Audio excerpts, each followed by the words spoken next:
What's going on, everybody? Thank you for tuning back into On Air with your one and only rockstar on the mic, David Duane, in the place to be right here, right now. What it is, y'all. What's up? We back with another episode. So what the fuck?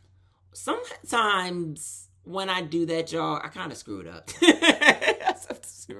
But anyway, you guys, I'm so glad that you guys are back, joined with us for another dope episode. It's a nice episode. It's going to be featuring Maya, Leela James, and BLKBOK. Oh my goodness. Not only are we going to have these amazing interviews, but we're going to be talking Dear Duane in entertainment news. So make sure that you guys keep it right here. You're following us on the social media. You're tweeting us, you're Instagramming, you're Facebooking, you're hashtagging. Hashtag is On Air with David Duane, and we're on all social media, On Air with David. And like I said, we're getting into Dear Duane on a serious note. These last couple episodes have been very, very serious. But I don't want to waste any more time. Let's get into this interview with BLKBOK right now, and we'll be back with entertainment news. Hey, y'all, this is BLKBOK, and check out my friend David Duane. What's going on, everybody? Thank you for tuning back into On Air with your one and only rockstar on the mic, David Duane, in the place to be. Listen. We've got this talented brother that I'm sure you guys don't know, but you guys might know because he was doing his thing with Up, and y'all know how I feel about Cardi B's Up and everything else. Like, if it's up, then it's stuck. But BLKBOK has been doing his thing. Not only is he an artist, a classical piano player, he is a music director. He's worked with Justin Timberlake, Rihanna. He's got this brand new album out, Black Book, inspired by Green Book, the movie, which I like. We got to get into all of that. But definitely welcome to the show. Congratulations on everything you've been doing. I mean, that kid from Detroit to LA to now Vegas. Wow. Congratulations. How does all of that feel? It feels like freedom. Put it in a word. It feels like I'm able to express myself in a way that I haven't been able to, for my entire career. It's like I've been working all this time leading up into this moment. And this is just like an extreme sense of freedom and just being able to bring new music and a new vibe to everybody, and just something that's different, that's not like, typical, and just it's me. Like, this album is an expression of me, and it's just so, like, it's beautiful to be able to have it out there in the world. Yeah, it's amazing. You've been having the internet buzzing, like I said, with you playing Up, and then just a lot of different things that you've been doing online. Right. How does that feel to get this recognition just from doing what you love and stuff like that, and just having a good time, not even just on the aspect of, hey, I'm on tour with this artist, I'm doing this with this artist, but really just something that you're doing genuinely because this is the moment for you, but you're just having a great time enjoying another artist's work. Yeah, like, it's amazing to be able to have fun in this way. I mean, especially with the way social media has opened up things, especially for artists like myself, like instrumental artists. Like, the Up cover was just like me having fun. Like, I love that record too. Like, Cardi can do no wrong by me, So at all. Like, so it's just like, it was an opportunity for me to kind of show and showcase that these two genres, hip hop and classical music, they're actually first cousins. And nobody knows that they're first cousins because one of them looks a certain way and the other one looks another way. So it's kind of great to be able to be that person that's in the middle that can say, nah, these two things are related. Look how they go together. And like I said, the internet has responded, and the people have been, I mean, it's been so much warm. People ran up that cover, and they've been running up the other covers. So it's crazy to be, like, in that position. No, that's incredible. And where did music, like, all start for you? Like, what age was it, like, when you discovered that you love music, that you wanted to learn how to play instruments? Who were those artists? What were those songs? Take us back to that time, too. Okay, so I come from a very musical, I shouldn't say just musical, but from a family of entertainers. My grandfather was a Memphis music legend. There's a Walk of Fame on Beale Street. He has a note on the Walk of Fame.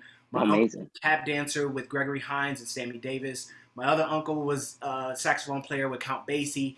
And my mother just knew that I had it in my blood. So she started. I was going to say, that music, with all of that being said, was in the bloodline. Yeah. So she was, at age 4, she started with piano lessons with this amazing Romanian piano instructor. And I studied with him for about 16 years. And it was just, one of the things that happened was, being in Detroit, there's not like a lot of classical black pianists in Detroit. it seems like my mom and my piano teacher, Mr. Schwartz, were on this mission to make this black kid shine above all the others.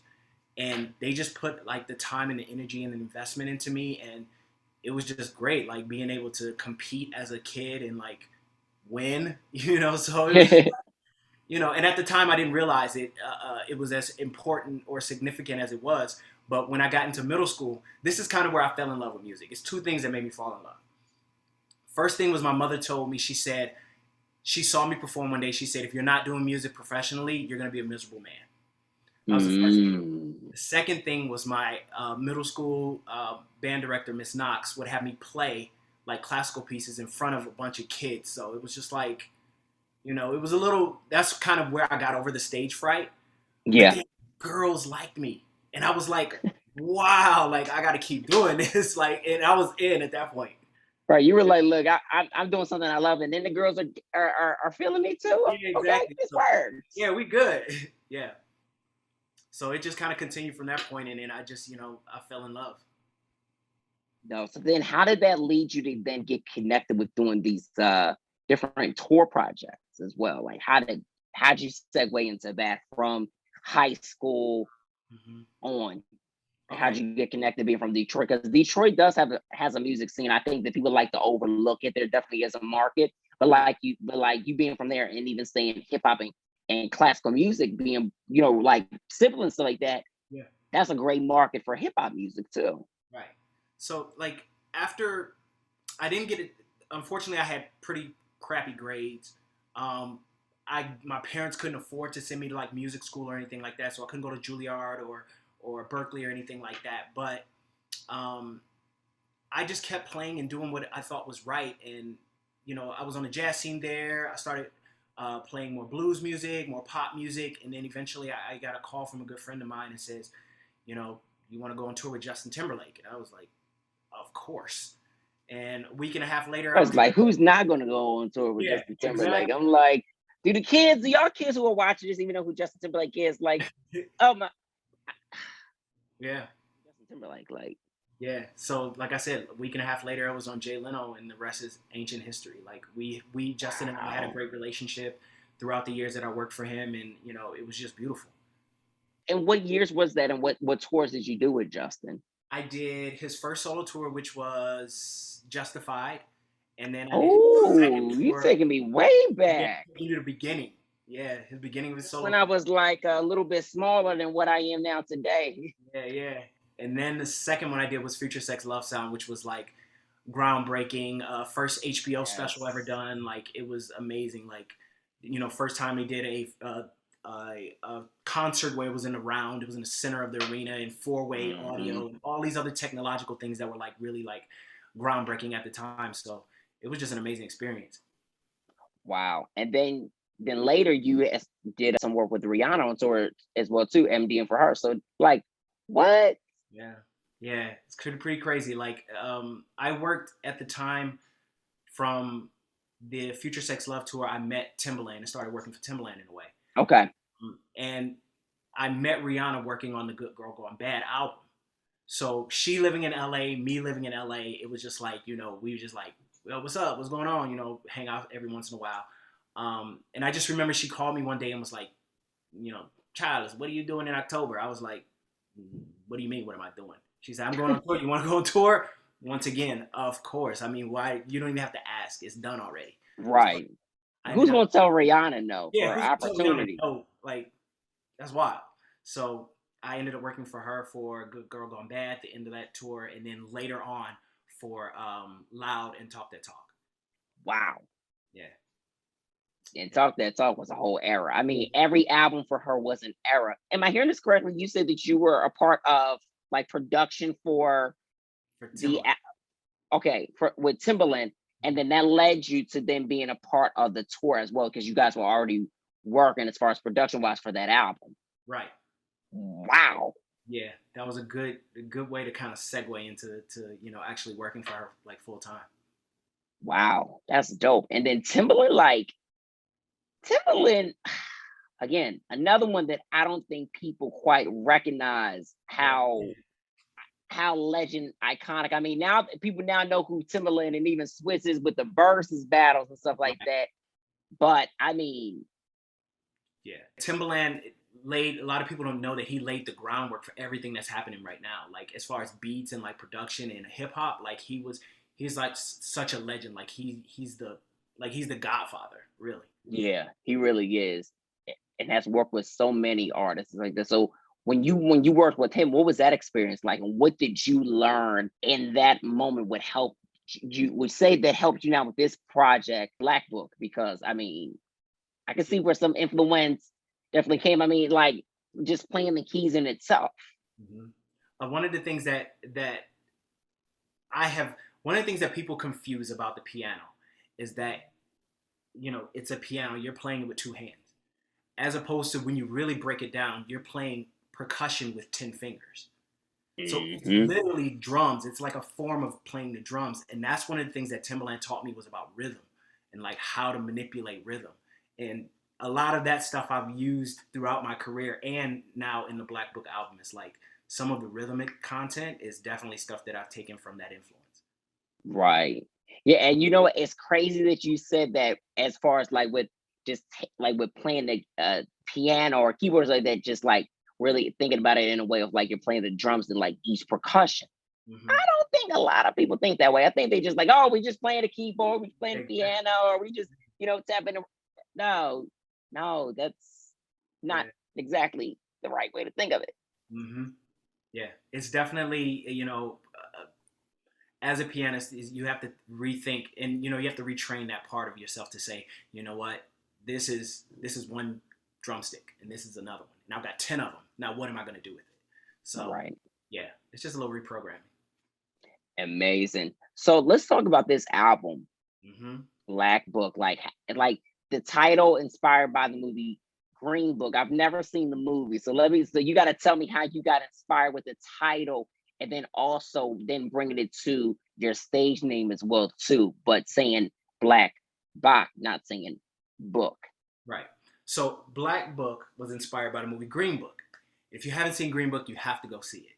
You have to see it. It's so good. It's starring Mahershala Ali and Viggo Mortensen, and it's the story of a pianist named Dr. Don Shirley, who chose during times of racism to tour in the Deep South, where it was very dangerous, especially a black concert pianist in the Deep South. So he hired an Italian mobster to protect him as he was touring the South. And that's kind of what the legacy is. And the Green Book was an actual thing that existed. It was a guide where people, where black people could stay or you could eat. You couldn't stay at regular hotels. These were the list of hotels and gas stations and where you don't want to be, like sundown towns. It was the guide if you needed to. Oh, wow. So Black Book very much is me picking up the torch where Don Shirley left it and saying this album is a way to connect us as people, not just as African American people, but as people as a whole. Like this is a way to bring classical audiences into this field and then bring non-traditional classical listeners into something that they've never experienced before. And this is a perfect entrance. I call this album the entrance ramp. If you don't normally listen to classical music, this is a perfect way to get into it. So that's kind of where the inspiration for the album Black Book came from. As far as my name, Bach is famous classical composer, pretty much the granddaddy of classical music. Right. But it just so happened that the acronym of BOK is something that my dad used to say all the time. He would tell me everything will be okay, but you got to be okay with everything. Wow. So it's kind of my message to black people and to everyone is that we're black, but we'll be okay. As long as we stay and keep hope, we'll be okay. Let's talk about what you even said right there, being black and being okay.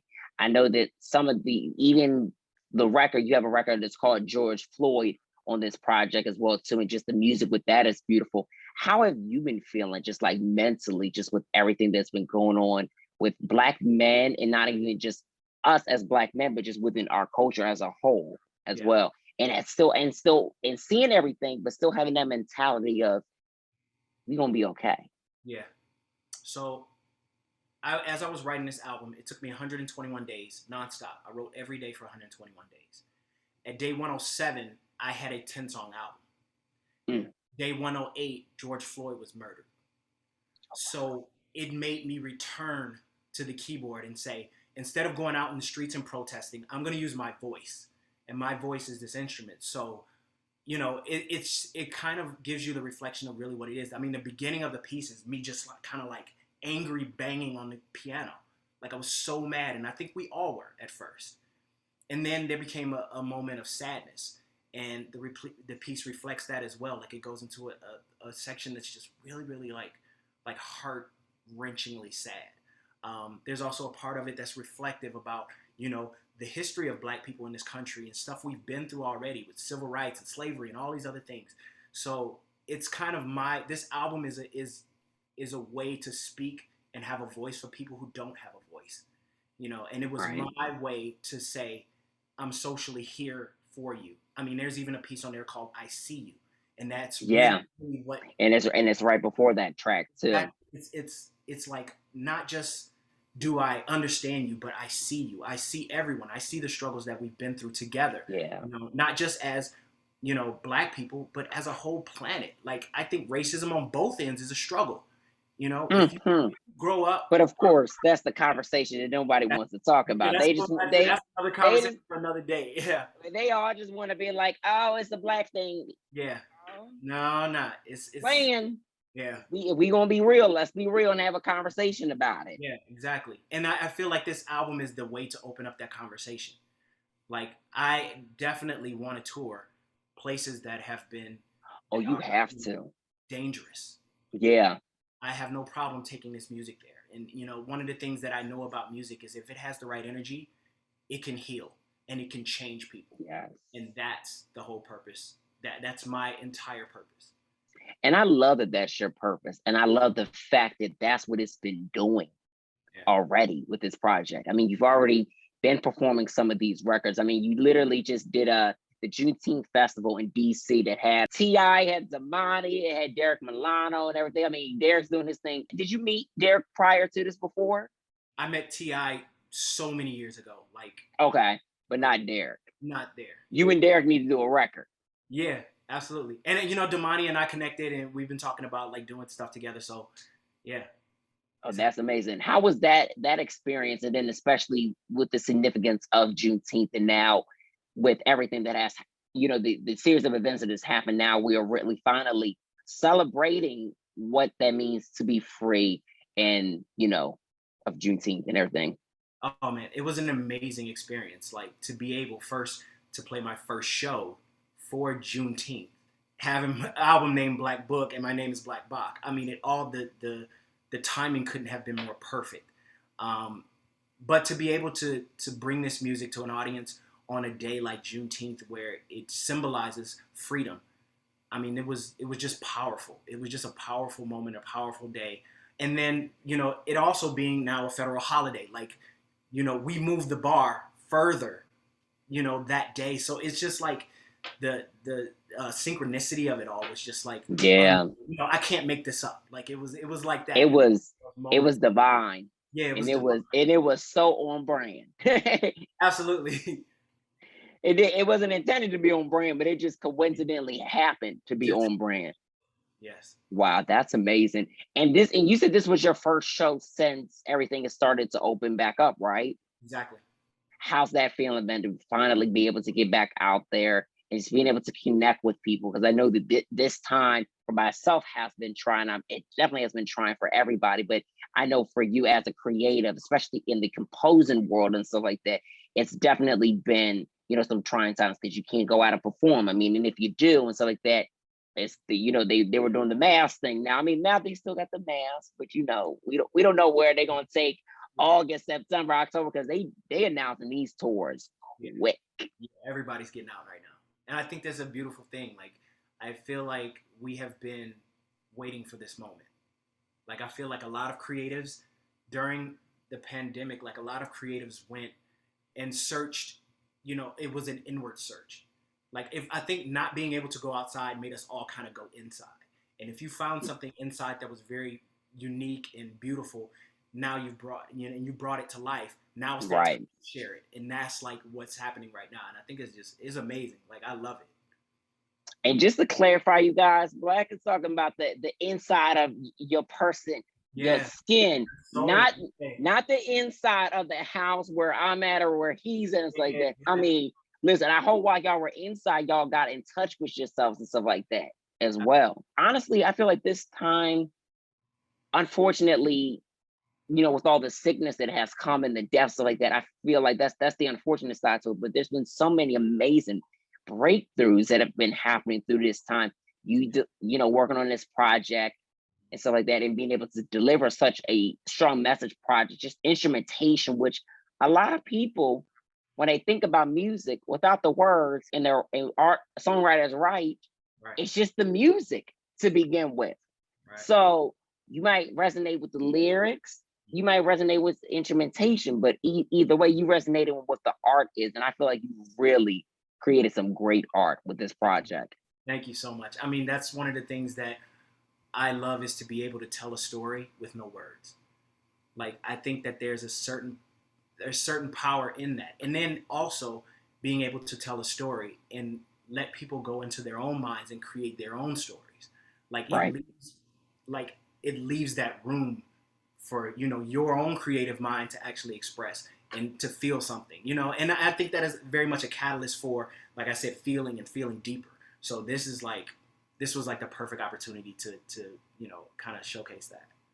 Exactly. And what are some of your favorite records from this project? There's one called The King's New Drip. Oh, And yeah. that's exactly.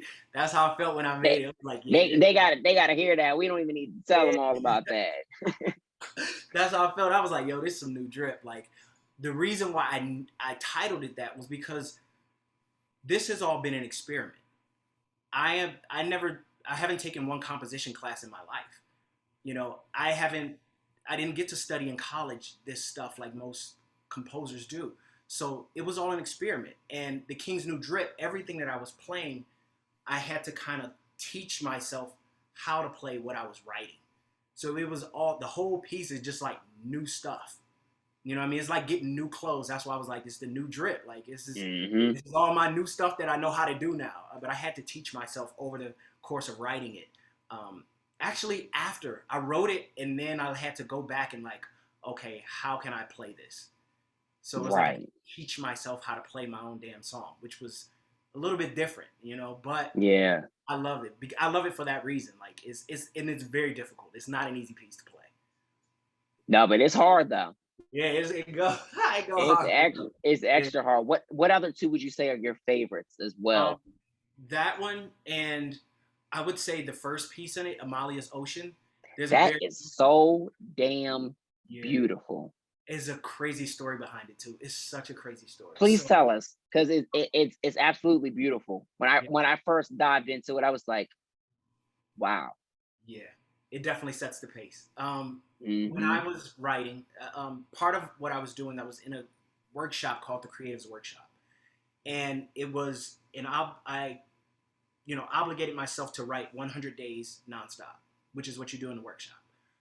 During the course of the workshop, one of the students there, her name is Maria, and Maria would say, I listen to your dailies, so I'll post music every day. She said, I listened to my dailies today, and I was in the kitchen, my mom heard it, and she says, oh, Maria, what's this piano music? I love it. She says, well, this is one of my fellow students, his name is Charles. He's writing this music. So it began to be every day they would come together to listen to what I would post. So then it became an accountability thing for me. Even at times when I didn't feel like writing, I would say, you know what? Maria and Mama Cannon need their music, so I would sit back down and write. So they would be able to have their coffee, their morning music. When I finished the song, I didn't have a title for it. I just knew it reminded me of times that I spent in Santa Monica near the beach. So anybody got any titles, any suggestions? I'm taking all suggestions. Maria picks her hand up. She says, it sounds like an ocean. She says, and then from the other room, my mom yelled out, he should name it after me. And I said, what's your name first? She said, Amalia. I said, done. It was right. It was right there. It was right there, and it was the piece that symbolized what this whole project is about, which is connecting. And I've recently spoken with both of them, and she has expressed that she and her mother were having problems in their relationship, and she said through this music, they now have a new, fonder, stronger relationship. Wow. So that's the reason why. That's amazing. It sets the pace for the album. It's the first thing you hear is this song that connects these people. Wow. Yeah. Look at you bringing all the people back together. I was about to say I might have to try that record, but you know what? I got to be mindful who I try with though. Yeah, exactly. You gotta be careful about that. I don't want no little dirt munchers coming back. I have to figure out what I call them. Yeah, you gotta have the right people in your circle. You can't have a toxic. Keep my tribe non-toxic free. Exactly. No, that's amazing. Wow, that's incredible. That's an incredible story. But it's good that your music has really impacted people in so many different ways. Right. And just hearing that, wow, congratulations on that. Thank you. Absolutely. Any shows coming up? Since you've already got the bandwagon started with the Juneteenth festival, and that happened just a couple weeks ago. Where are we headed at with this? We're headed to New York for July 19th and 26th at Rockwood Music Hall. Yeah. Oh, that's dope. Everything will be coming out this week. It'll be on my socials where you can see. Please come out. It's going to be a great, intimate show. I basically want to start at a place where I can, touch people. Let's not make it too, and that's one of the things I explained. I don't want it to get too big too soon. I want to be able to, after a show, go out and just talk to people and people and, really, really connect. So, that's super important. Yeah, it's because interaction with the fans and being able to connect and even network, because you never know who's in a crowd and stuff like that. I try to tell people, you never know who's who. All right. So that's quite amazing. Wow. Any shows that you're thinking about that you'll have going into the fall and winter? All things need to be determined.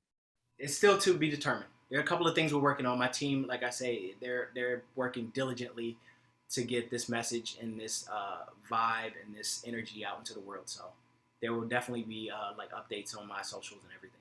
But we're lining up stuff for the fall. I can't wait. I won't be in New York when you have the New York show. But any other shows, let me know and I'm going to pull up for sure. Please pull up. Yes.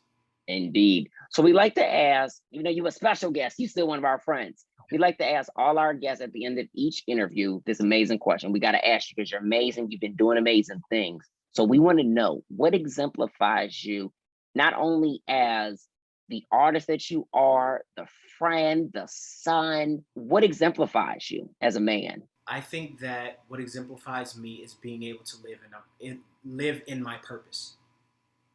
I've discovered my purpose, what I'm here on this planet for, and it is to inspire. And I think that every day that I wake up happy because I know it's another opportunity for me to inspire. And I believe that through this music, through this art, we can start to feel a sense of connectivity and love and happiness. And I think that's what everybody just wants, to be happy. And I think this is definitely something that I want to bring to the world, and that I do bring to the world. Listen, you definitely bring it to the world, and well said too. Come on, telling people about purpose. That's what it's all about. It's all about your purpose, yes. And that's what I try to tell people. Know your purpose, live in that, and have a passion for what you believe in, and everything else is going to fall in line. Absolutely. That's amazing. Yes. So for all the people that aren't already following you, where can they follow you? As far as social is concerned, where can they check out the new project? Where can they keep up with everything BLKBOK? Because listen, they got to, especially after this conversation, because you didn't touch the people, you didn't touch me, and I'm like, damn, I didn't know I was gonna be touched like this. So everything is BLKBOK, BLKBOK. So my Instagram is @BLKBOK. My Twitter is @BLKBOK. My website is blackbok.com. The album is out on all streaming platforms. It's called BLKBOK. You can just find me anywhere. Just put in BLKBOK, and I'm everywhere. All right, you guys. So that was our interview with BLKBOK, and we are back with entertainment news. Right before we do our interview, get into our interview with Leela James, and then dear Duane, and then Maya, because I know y'all ready. So let's get into it. So just yesterday, Cardi B and Offset welcomed their baby boy. Congratulations in total order for the beautiful couple, because, you know, they just young, glowing, and popping, all that stuff. I don't know, like, I just get so happy when I think about the love of Cardi B and Offset. Like, they've had their highs and lows just like any relationship, you guys, right? But they are making it through. They are in love. They are killing it and just doing amazing things. So congratulations to them. And not only congratulations is in order, it should be in order also for the boy Drake, who just finally, as of last Friday, dropped Certified Lover Boy. And guys, he broke the most streamed record in a day on Apple Music and Spotify. Is your favorite artist doing that? Has that ever been done? I don't think so. I don't care what anybody's got to say. I've not heard Donda. Period. Drake is doing the damn thing, and it's well deserved. Shout out to Kanye too for his amazing work with Donda, because these albums take time, you guys. It's what I think that a lot of people fail to understand. Like, we try to be like, oh, let's pick a side. Why must we pick a side when both artists are just artists in themselves, have proven themselves, especially when they are the top selling artists, top touring artists, and they are just the top artists in the world? Where's there an argument? Where's there a debate? What are we talking about? When you do numbers, period. Speaking of numbers, because I can't wait, because this Friday is really going to be doing some numbers, all right? It's going to do some miracles. Because our girl, Alicia Keys, and our boy, one of our favorites, Sway Lee, dropped a brand new single called La La. Also, Chloe finally will be dropping her single that has been teased on social media for some time now, Have Mercy. Yes, it's coming out on Friday, you guys. She's got a dope, oh my gosh, the cover art, you got to just go to Chloe's page. Chloe Bailey on Instagram. You go to her page on all socials. Chloe Bailey. Just so gorgeous. It's got like a blue, purple background. She's got her hair in faux locks. She is giving. Chloe has always been giving. Halle's always been giving. First of all, when we met them, you guys, Essence, just when they were first, being signed with B and stuff like that, and the album hadn't even dropped yet, they were giving in that moment. So shout outs to those ladies for their hard work, constantly staying at it and staying consistent, because that's what it is absolutely all about. And following the release of this single, you guys, she's going to be debuting her first solo performance on the VMA stage. Yo, that is so damn dope. Congratulations, Chloe. And in some unfortunate events, yesterday we all found out that the actor best known for The Wire, Michael K. Williams, was found dead in his Brooklyn apartment, 54 years old. You guys, I want to just really touch on this for real, because rest in peace to Michael. You guys have to be very, very, very mindful and love the people around you, because you never know when it's over. We are not guaranteed another day, another second, another minute, another month, another week. We are not guaranteed anything, and you never know what somebody is truly going through in that moment. This pandemic has been so many highs and lows. We're losing people left and right. So many different things. People are losing jobs. People are losing friendships. People are losing their minds. People are losing their homes. There's a lot of loss, and we need more love during these times. So if you love somebody or have ever loved somebody and you watching this, comment below, prayer hands, hit us up. Like, be in that good space of good energy if you can. It's so important. So rest in peace to Michael. He was definitely an incredible man, incredible actor. Oh my goodness. And to look good at 54, amazing. Not saying that people be looking bad at 54, but to keep and uphold an image as a black man, and to have a good reputation, and to be iconic. You know what I'm saying? That's what it's all about, and making a big impact, because it's not about us. It's bigger than us. I think that people get that twisted. So yeah, rest in peace to Michael. That is our entertainment news, you guys. You know, I always have to bring you guys with the excitement to the reality of life, and just plan it just like that. But you guys, we're going to get into our interview with Leela James. Dear Duane up next, and then our interview with Maya. Make sure you keep it locked. Stay tuned. Let's get into it. What's up? This is Leela James, and make sure you check out my interview with David Duane. We're getting ready to speak to our girl, Leela James. She's got the brand new album called See Me that comes out on July 30th. R&B singer. This is the 7th album. What's going on, Arcade? What's going on, Tracy? What's going on, everybody? I've got to send this live to everybody. Hey, Jennifer. What's going on? I'm trying out here, y'all. Hey, Victoria. I got to resend this live to y'all because we got bumped out for a second, but we about to get bumped on in.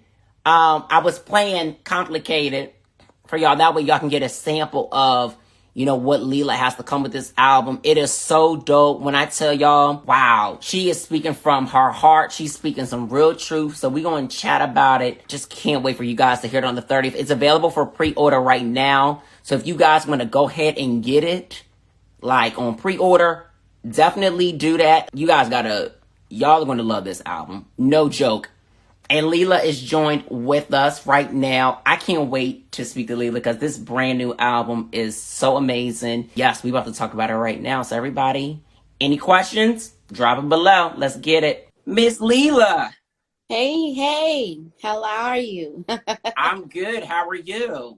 I'm good, blessed. Thank you. Absolutely. And it's so good to see you. Congratulations on this brand new singles. These singles, these videos, the album. Oh my gosh, sis. Thank you. And shout out to everybody joining us. Yeah, shout outs to everybody joining us. First of all, I want to say thank you for tuning into my Women in Music conversation that we had on Clubhouse. That was so great to have you join in and just and us giving you your flowers and stuff like that, because you are a R&B legend. I need these young kids to understand this is the 7th album. How do you feel about releasing your 7th album right now, especially during these times? Like, you're speaking with so much conviction, so much vulnerability. Just everything about this project is so right. The tone of everything is beautiful. Thank you. I feel really good, actually. It was challenging to make the project and to complete it. But now that it's done and it's ready to be released, I feel so good. I feel liberated, and I'm just excited, and I can't wait for people to hear it. It's so much of what you've been talking about that's in it, so much emotion and the vulnerability that I think came across this time in the album. It just feels good. It just feels good to get it out. It definitely does. It comes out on July 30th for anybody that wants to know when the album comes out. It's available on pre-order. So get it now. And you know what? I want to address what somebody said in the comments to have this album as a vinyl. This album has to be pressed as a vinyl. Like, it is that album for real. It's so classic. The nostalgicness of it.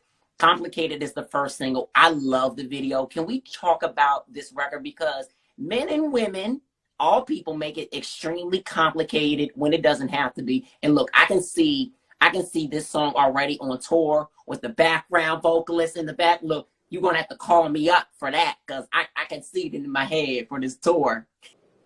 Definitely. We're working on some tour dates right now.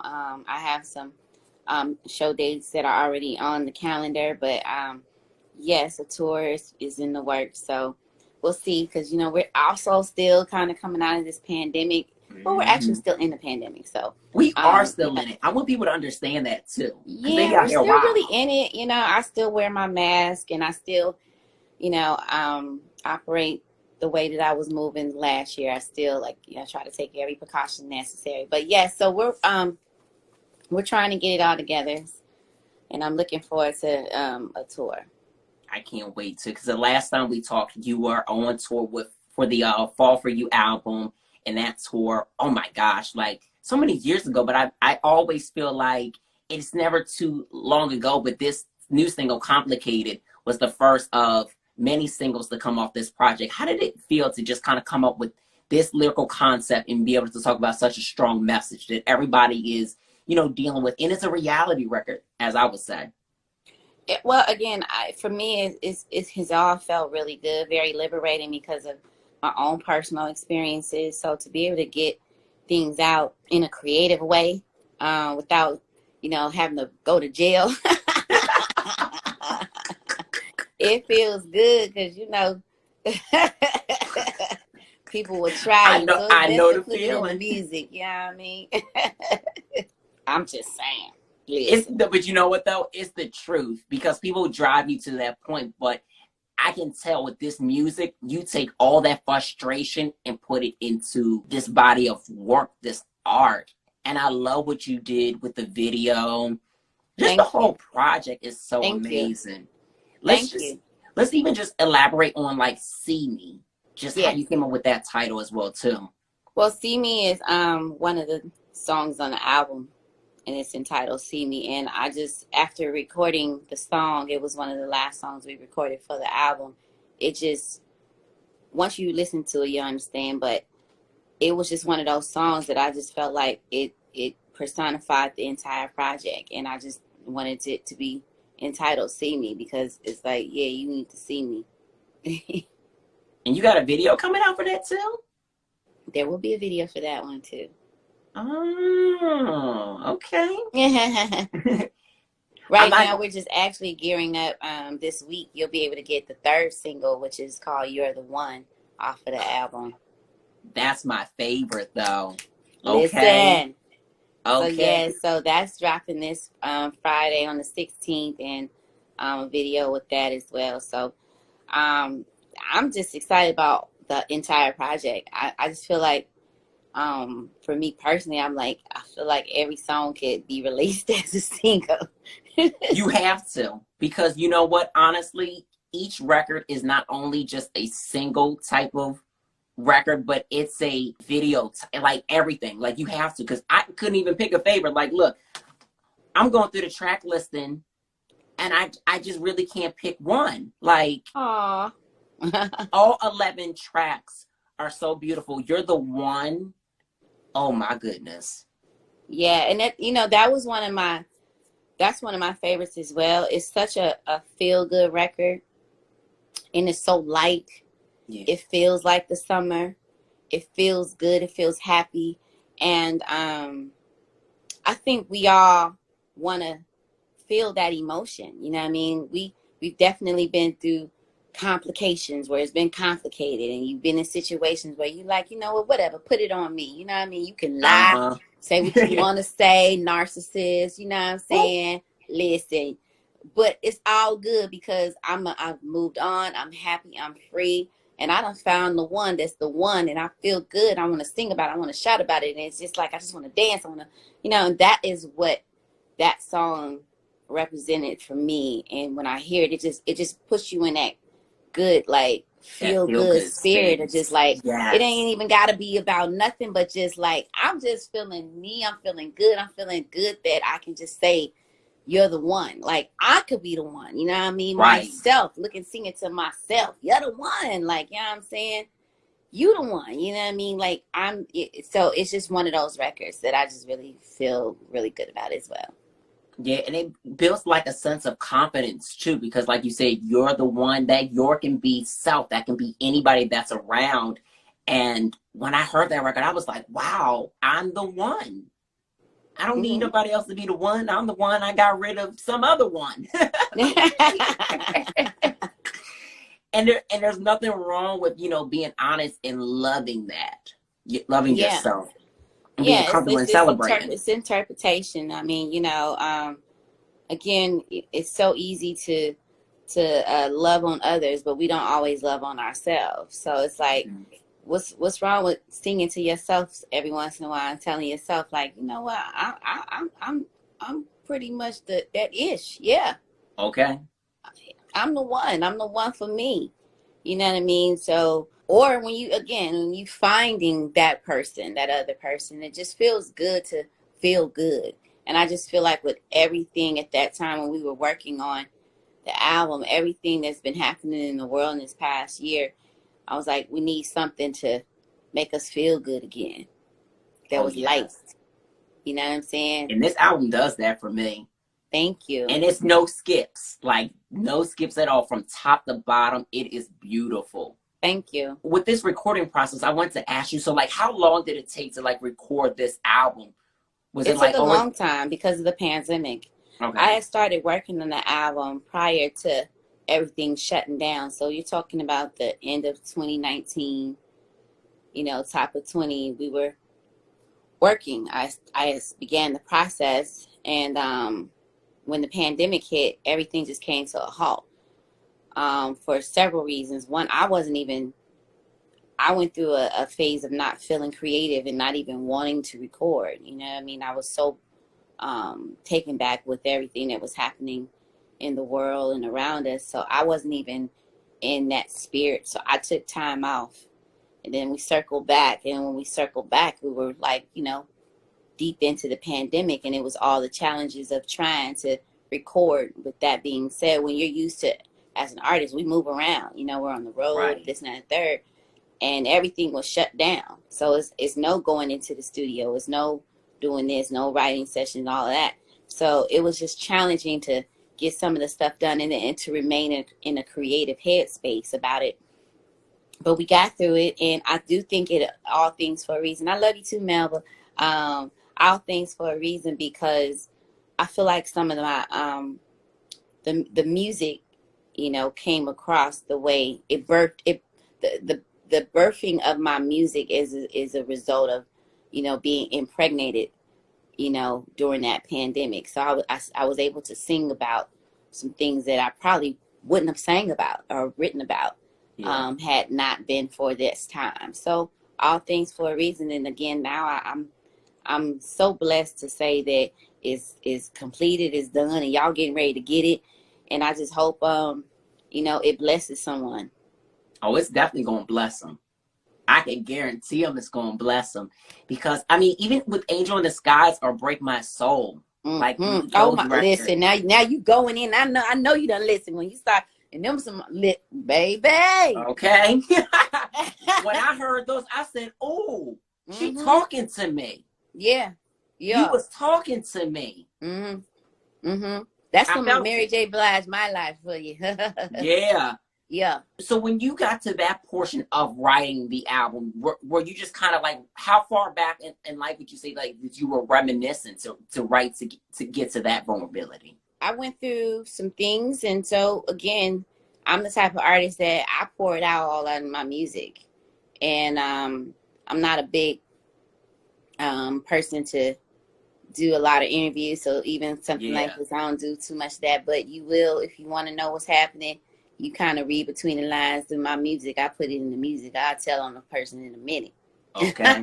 And that's what I love that you do. It's like when you do speak to people, and I'm loving the fact that we're catching up so like that. Like it's very quick, it's very in that moment, but you got to read between the lines with your music. If they want to know what's going on, stream and download that album. Listen, yeah.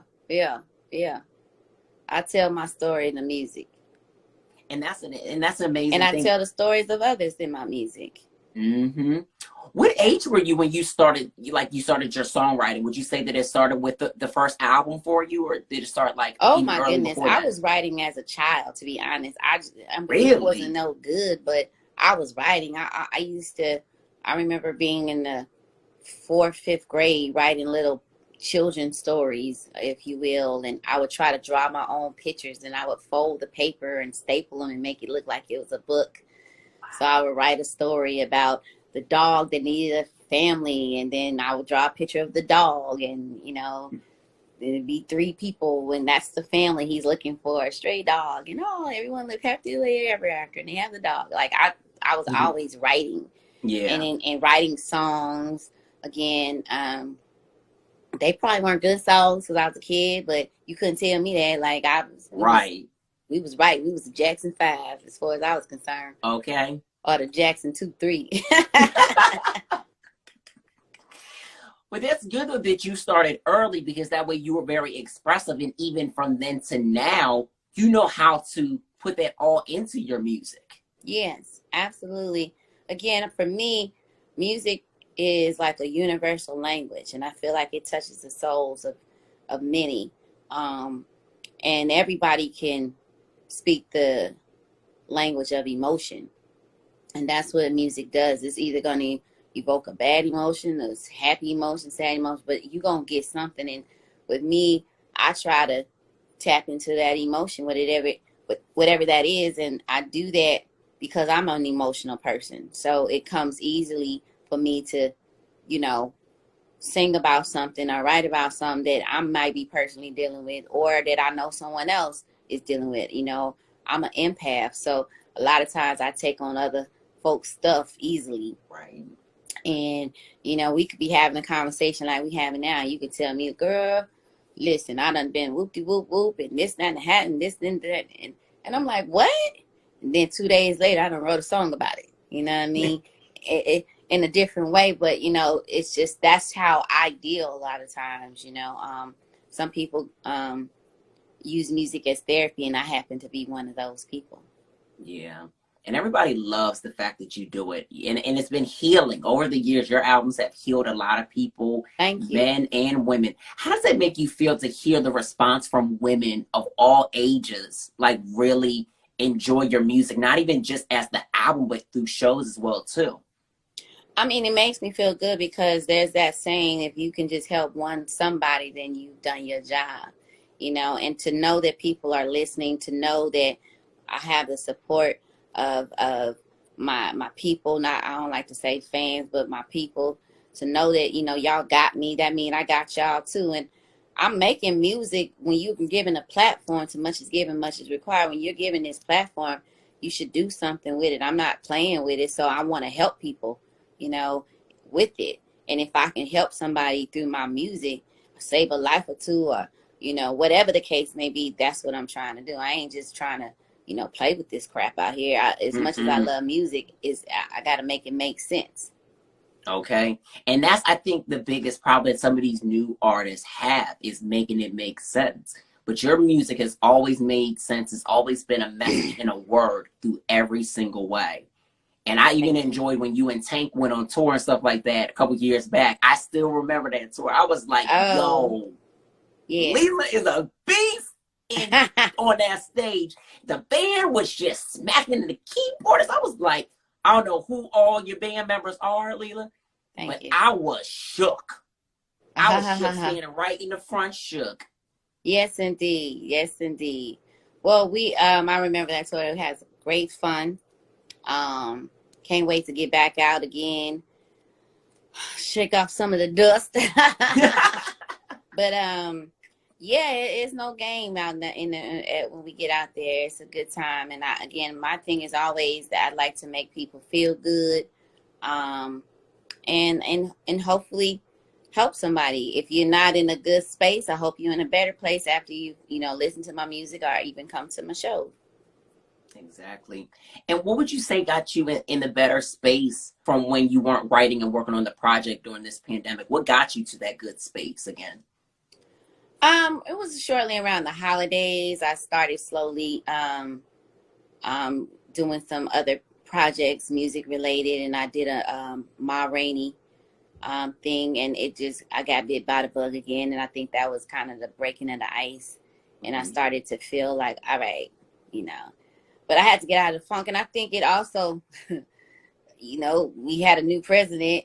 That made me feel a little bit better. I was like, thank you very much. Yeah. You know what I mean? I know we still got things that, we have to tackle. But that helped. That was a little turnkey, like, golly, because listen. Woo. Listen. We were stressed out having a whole headache over here.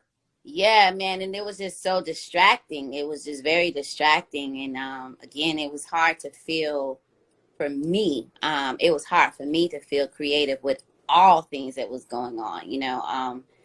I'm kind of one of those people where if I got a brand new pair of shoes on my feet, I don't feel good if I'm looking at my brother and my sister barefoot. And so that is bothersome to me, if like folk around me dying senselessly, you know what I mean? And, I don't feel like I want to go turn up and, you know what I mean? And folk just like, whatever. No, I take it personal, So yeah, it was a struggle initially, with everything that was going on in that past year, just watching so much sadness. So I So much didn't feel, sadness. yeah, it was a lot. You know what I mean? It was a lot.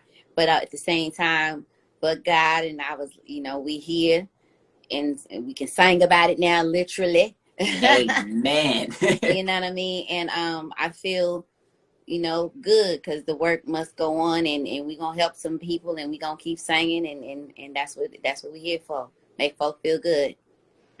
That's exactly what you are here for. That's what a lot of great R&B talent is here for, to make people feel good. And I know that a new album from you was definitely something that I needed in 2021. In this new decade, all right? I needed it at the top, not in the middle, right there. So when I heard that you were coming out with this new album, I was like, yes, here we go. Thank 2021. You.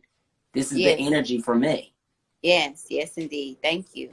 Absolutely. And then I want to also ask you, I know we mentioned faith as well, too, keeping faith and just that belief, right, during all the hard times, and even like of this pandemic, and even just hard times in life. How important is it for you to keep God at the forefront of everything, staying centered? It's very important. I mean, for me, again, it's my gas, it's my gasoline. So, you know, it's that's all I can say. It's my gasoline. So. He's our gasoline over here. This is his platform. He created this. I'm just here messaging. It's exactly right. Yes, indeed. That's amazing. And a lot of people love Put It On Me as well. That's what they're saying in the comments. That video is that's dope one too. of my favorites as well. Like I mean, all of them are my gems. But Put It On Me, like it's some old, that's definitely one of my favorites, because I said a lot of what I wanted to say in a manner I felt that too. I was like, okay. Exactly. Cause for me, I try to, again, I express myself through my music, and I tell my stories through my music. I'm a private person, so you're not going to catch me doing too much online on social media, all that kind of stuff. At the same time, please don't keep pushing me. Right. Yeah, I mean, don't get me twisted. I am from South Central LA. Please listen. So okay. I know how to speak when I need to be talking. But I try to talk that talk in a creative manner.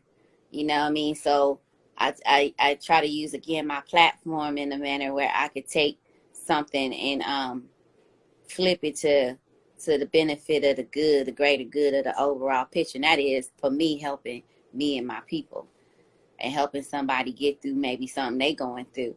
You know, whether it's they dealing with a situation, a relationship with somebody trying and testing them, and they like, listen, I'm gonna let you get that all off.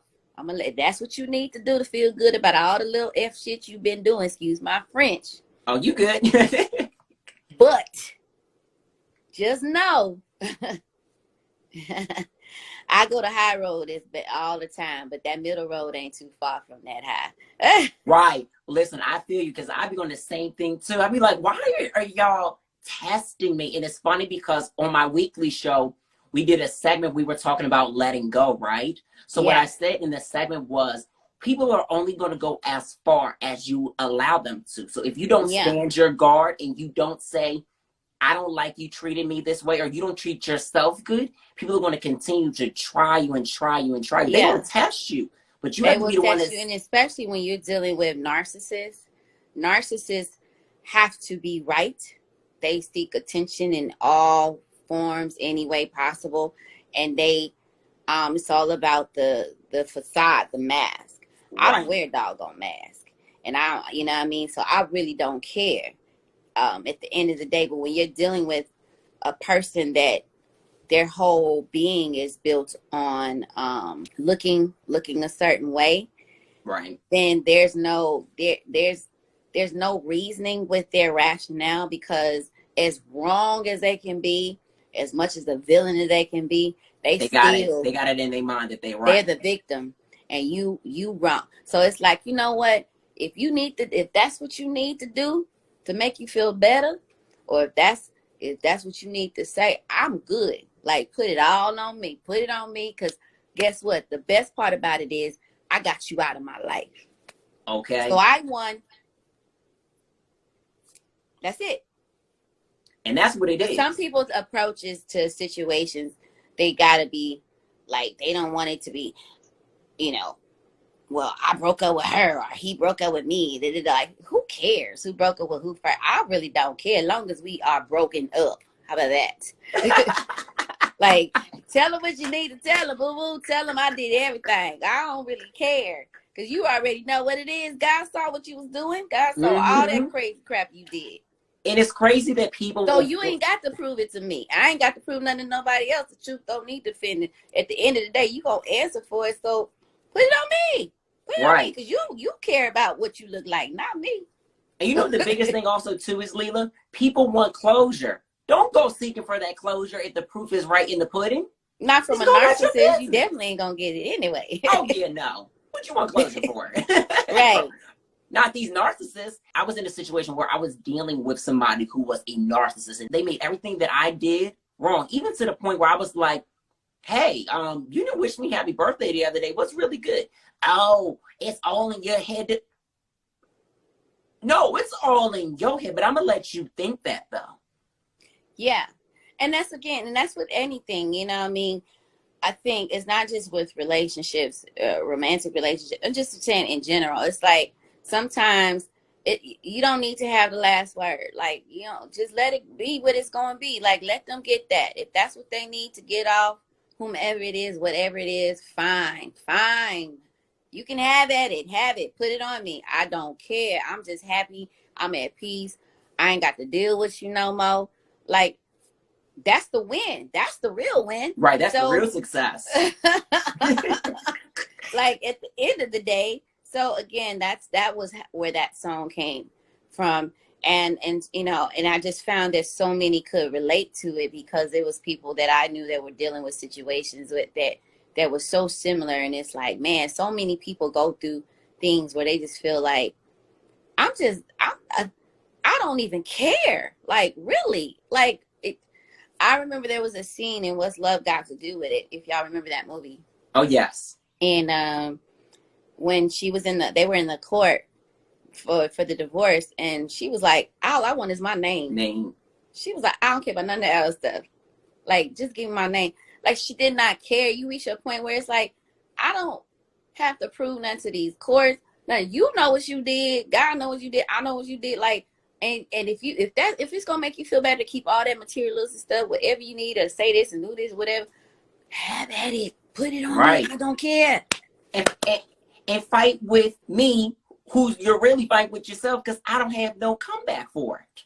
Yeah, like, I really is. So that is what that song was about, as opposed to, you know, people wanting to feel like you know, I got to get revenge and all that. Nah, I ain't got to do nothing, because everything you did, you already done to yourself. I try to tell these kids, yeah, revenge, the best revenge is moving on, doing good, walking with your head high, and staying blessed. Don't respond to no mess.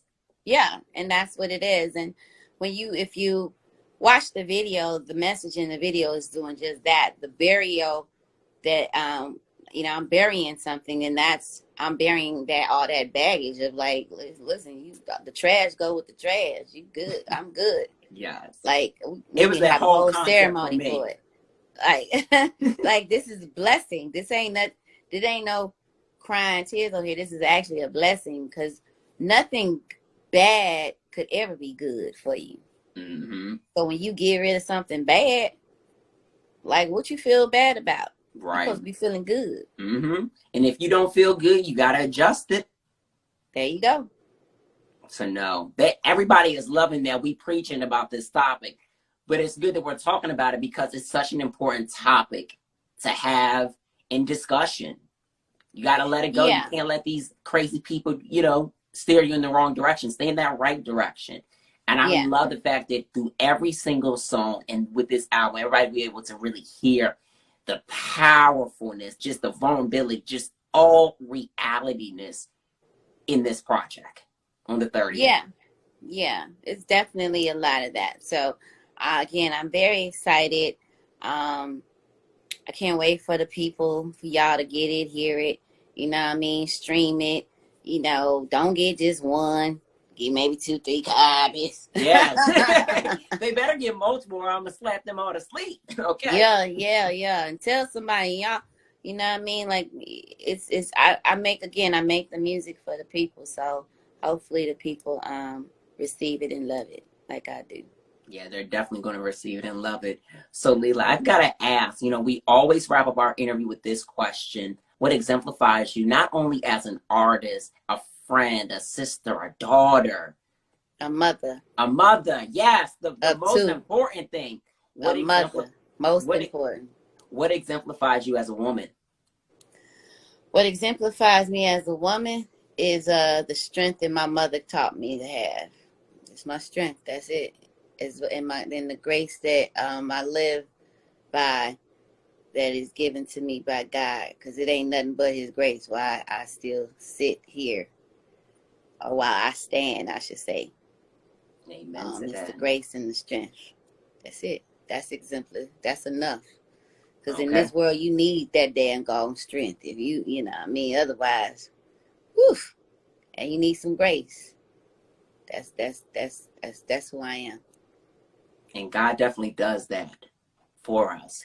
Does it for you, He does it for me. So I love the fact that you answered that question just like that.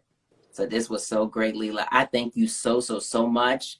I was waiting all day for this convo. This is the best. I always love speaking to you, and I can't wait for everybody to get Save Me. No, See Me. Why did I say Save Me? Because they all need to be saved, okay? That's a song from my other album. Right. They got to check that one out, too.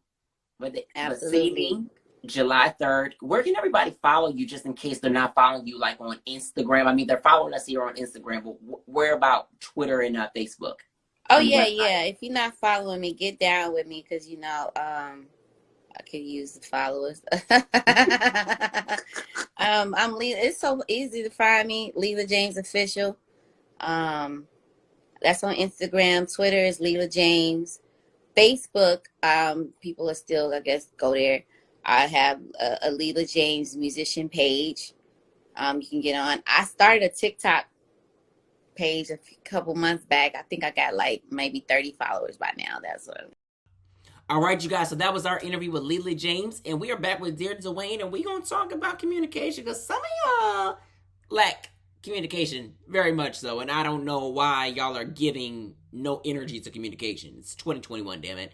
And I realized that a lot of times people don't understand. Okay, so there's an understanding in the communication field, right?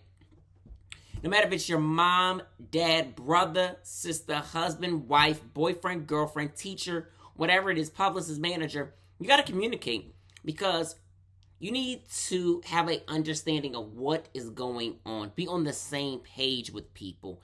Know exactly how somebody is feeling. Know what they're feeling. Know what they like and what they don't like. Know what things are going to arise. And if things do arise, how that reaction is going to be. How you handle with certain things. I think that we've lived in a world where hiding behind the phone just because, so people say, oh, I'm always focusing on my mental health. People use mental health as a crutch and an excuse. You have to be grown enough, whether you are a child or you are an adult, as I like to say, adult. Shout out to my sister Ebony Chanel, because she knows I love to say adult like that, and my mom, they know how I say adult like that. You gotta talk things through. Projects don't get done without communication, because the team members don't know what role they're supposed to play, or what's approved, what's not, or what's good, what's bad. If there's no communication, you don't know how somebody feels about what you're doing if they're not expressing themselves and it's not communicated. So you've got to communicate. I don't know how many times I got to tell people in life, but I'm going to talk about it today. And I had to address it. You got to communicate. You have to communicate. I don't know why we don't, as people, communicate. Do you understand that when you don't communicate, that not only affects, that can affect you, but affects other people, comes as a domino effect. You don't know what that person is trying to do, for good or for bad, for whatever the case may be.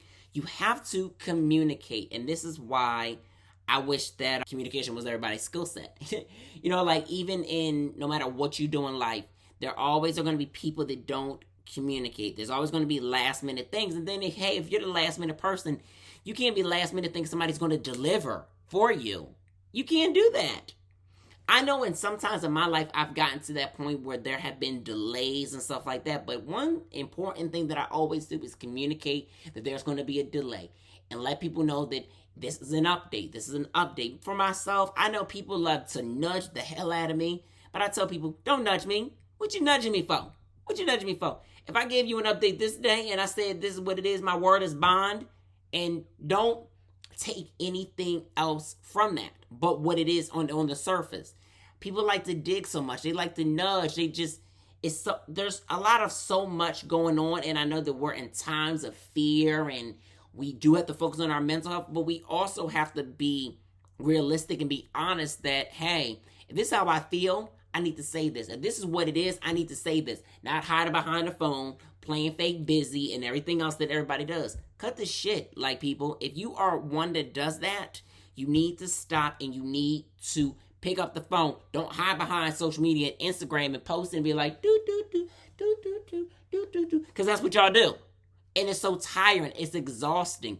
You ruin relationships by your bad behaviors and actions that you think is acceptable, but it's unacceptable. But you're being so inconsiderate to other people that you don't think anything of your behavior. So I wanted to make sure that I talked about communication on this episode of On Air with David Duane and talked about this because y'all not good at it. Y'all not good at it. And I know that there are days where, hey, we got to take a personal day, but don't take a personal day that as an excuse and confuse it for actually communicating with people. People got lives and things to do. It's like they ain't nobody always thinking about you. Stop being selfish individuals, people. We got to do better. If we all do better individually and we give off good energy to one another, we're all going to do good and be better. But we've got to start with ourselves and how we deliver things to people. Period. That's it on that. So you guys, that's all I got to say on communication. So if you have bad communication skills, work on that. If you've ever dealt with me and my communication skills have been bad, I apologize. But if you are dealing with somebody that is dealing with that has bad communication skills, or you have bad communication skills, for the person that has the bad communication skills, you need to work on that.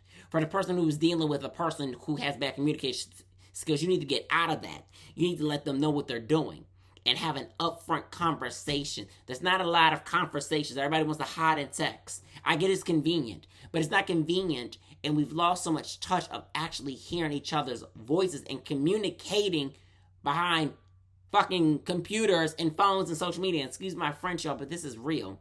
So anyway, guys, on a light note, let's get into our interview with our girl Maya.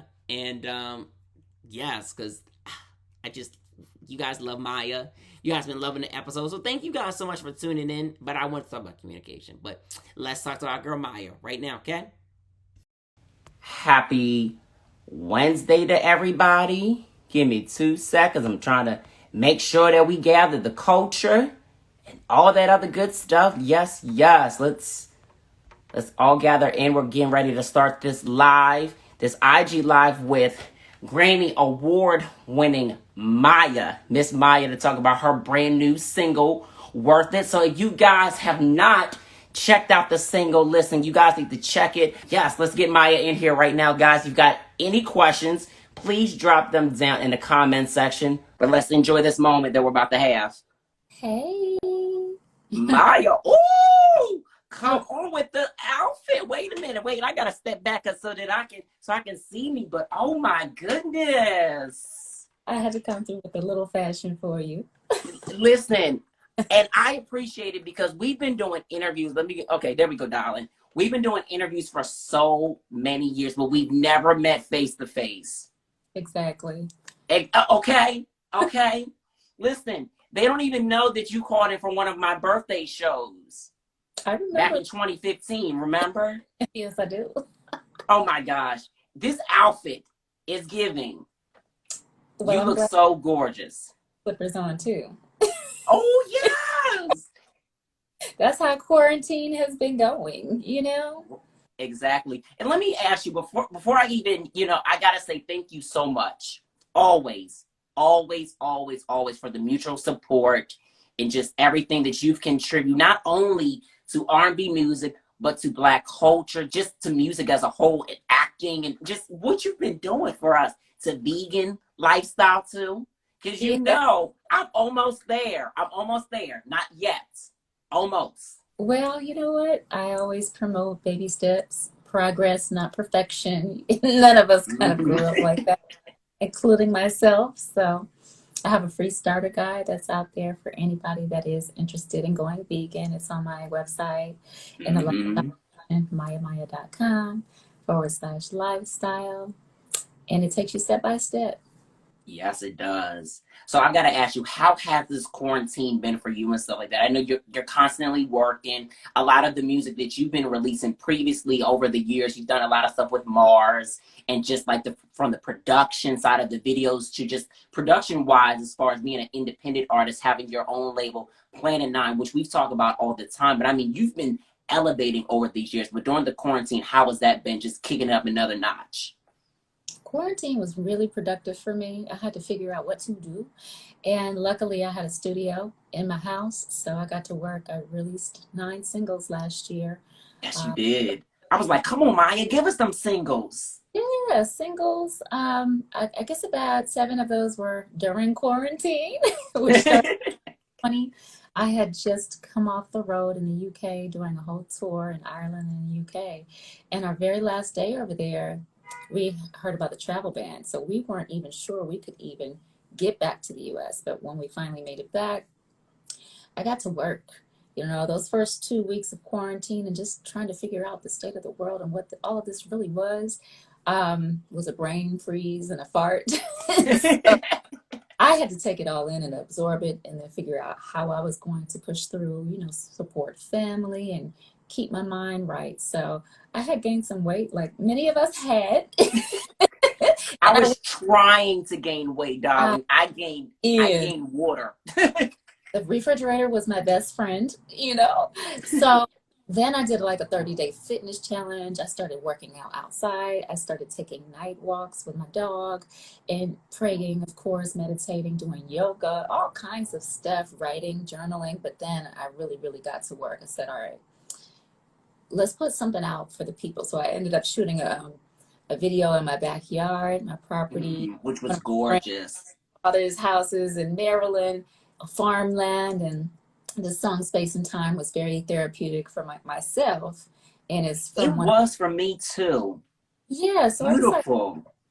in the universe last year.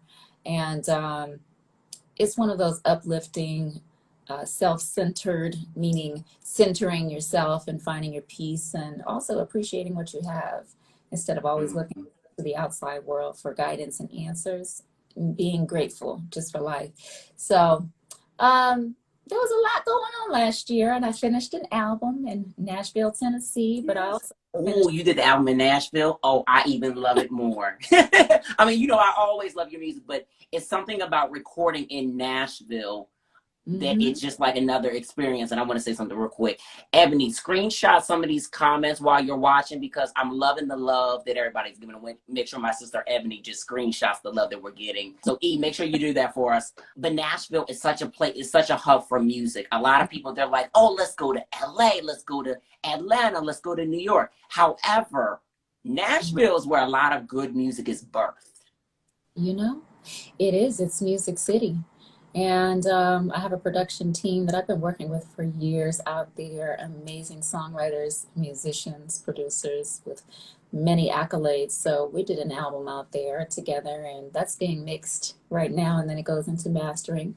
I also finished another project with my guy Mars. We uh, we produced TKO together, the last album in 2018. So Worthy Don't even is get me started on one of that. the works, the new. Uh-huh.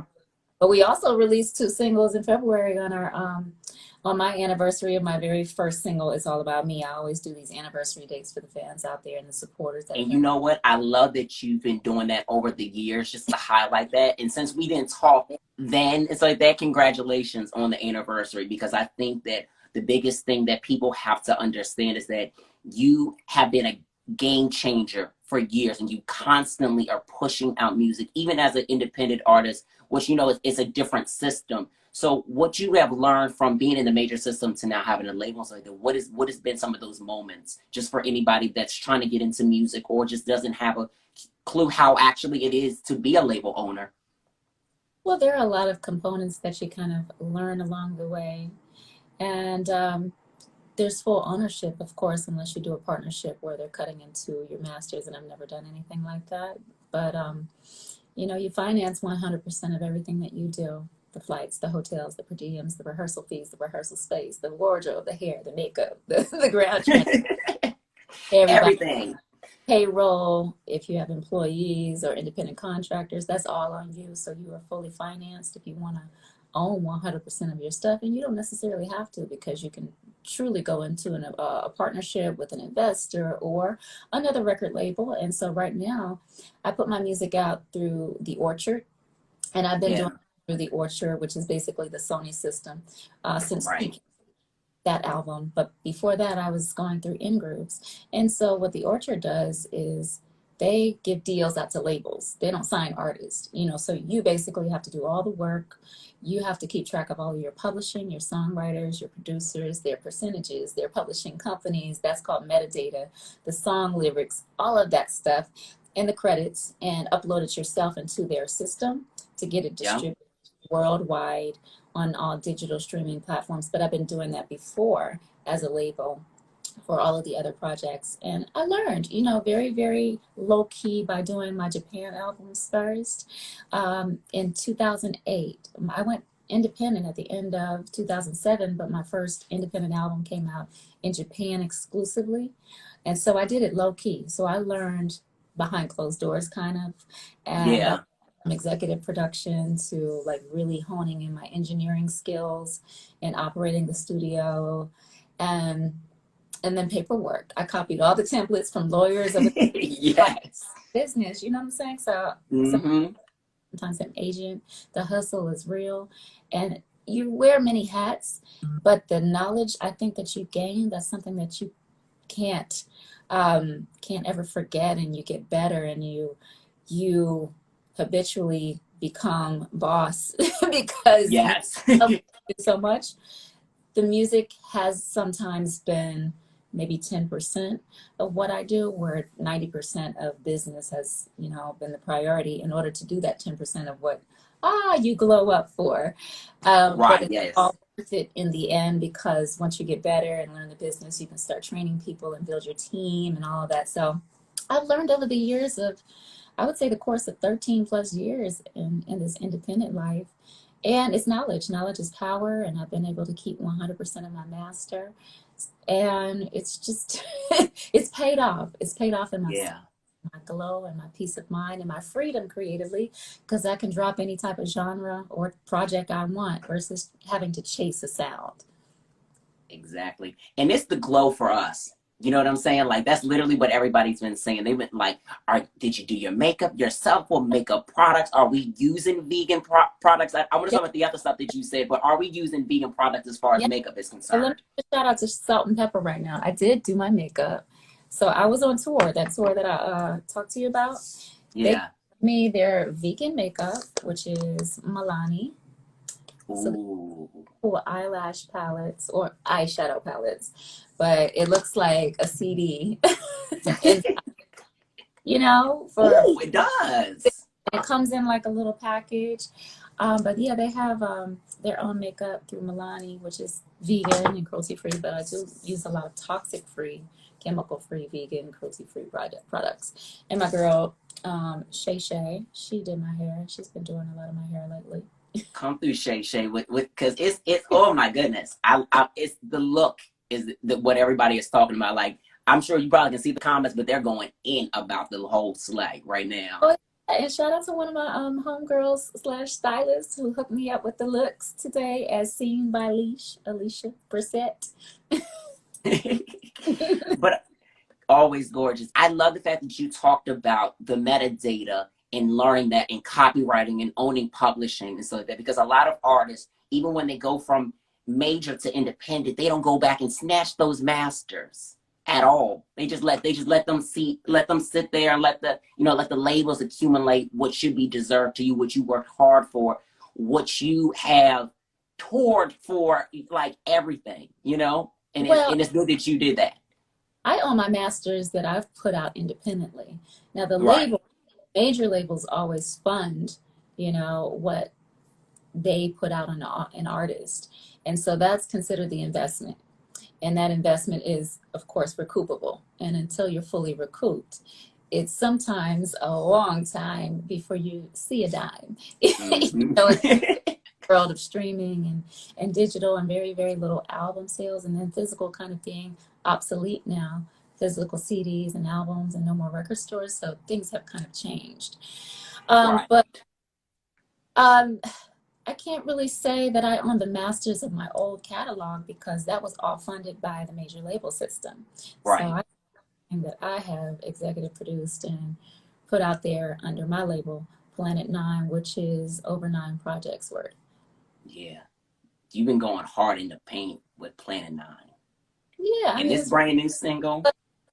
I figure out a way how I'm going to do it. If there's a block in the road, there's always a detour, and where there is always a way. So that's really the driving force. And how many bumps in the road would you say that you encounter? I mean, like you're a legend, and I want people to understand that Miss Maya is a legend. If I gotta run down some of these songs, let me do that real quick for them, just in case they late to the party.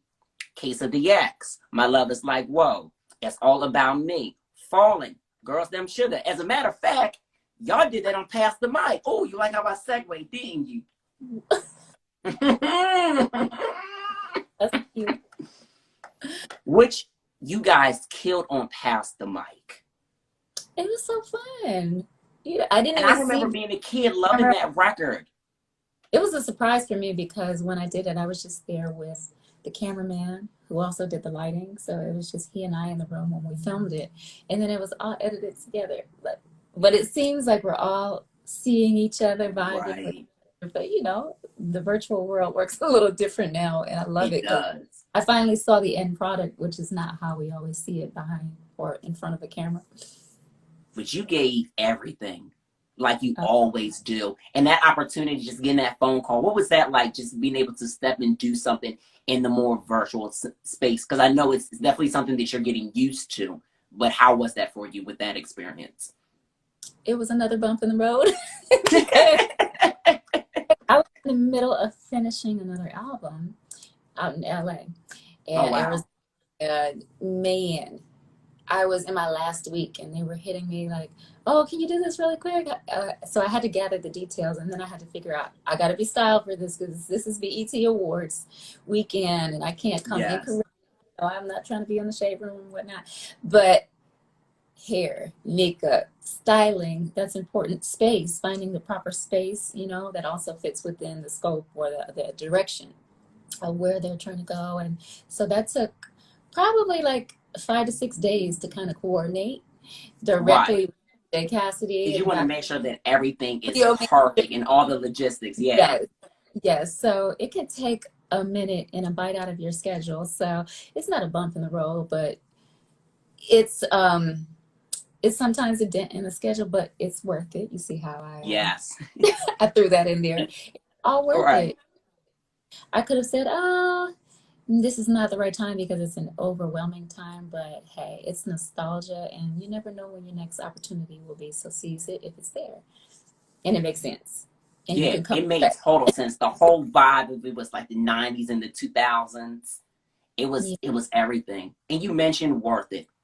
The single, you're rapping, you are giving everything. First of all, I sat back, okay? Because I was just like, yo, Maya is coming for the girls and the guys. You killed it on this. You touched on every single point. What inspired this beautiful record? A lot of things inspired this record. My journey, really, what we just spoke about when I went independent. I didn't know the type of grind that was ahead of me. in order to listen to my mentors and really see it through, because my mentors have owned their masters, and my mentors have also been fighting for their masters for most of their career. But when they speak and they walked in shoes that you haven't just yet, you listen and you follow. So I I stepped into new territory, I'll say that. And you learn as you go, but it is very difficult, and you do have to have the spirit of a fighter, no matter what you do in life, of course. But when you are taken out of your element and your comfort zone and placed abruptly, and I think in a very shocking way with devastation attached to it, you got to learn, you got to level up, and you got to be game. You got to be up for a challenge. So it's speaking about, yes, the victory is here, but this is what it took to get there. And so you see a very gritty, grimy kind of gutter video. It's not pretty at all, you know, and it's just me and my thoughts, really. And I felt like I had a lot to say. So why not say it rhythmically and just speak it? I don't consider myself a rapper, but I can spit some bars. You'll hear those throughout a lot of the independent projects, from Beauty in the Streets to Sweet 16 to even the Smooth Jones album on Elevator. And I do it live a lot. You know, that's my favorite album. Yeah, but it's about uplifting people, keeping the faith, you know, a prayer life, and still being able to get down and dirty with it, because that's what it takes. And then there's victory in the end. So this is my testimony, because I've arrived there. But this is where it started. This is how it started. So, and it's not always pretty. Okay. It's not always pretty. And that's the biggest thing that people have to understand. No matter what journey of life that you're on, whether you're in the music and entertainment industry, whether you are a doctor, whether you're an author, whatever the heck that you may want to be, there is always highs and lows. And I love the fact that you touched on that. And Abby actually said in a comment, my boy, actually, he opened for you for one of your shows. But what he said was the second verse is it's like very male perspective. Like, it's very hard. It's giving you that, What made you want to come with that approach for that second verse? Because the first verse was like, okay, we building up. But that second verse, yo, sis, it was heavy. You know, I get a lot of questions on why I'm not this or why I'm not that, and how come this and how come that. And a lot of people haven't understood that, because I've been real low key with my explanations, because I believe in putting it in a book or some type of platform that you can profit from if you're going to share. But what I'm saying is, you know, a lot of guys and girls have asked me, how come I don't have babies? How come I'm not married? How come nobody ever wiped you up? Right. Always minding somebody else's business but they own. You don't know if I am or not. And you don't know. Right, okay. How about I said no, I walked away real quick because I knew it was toxic.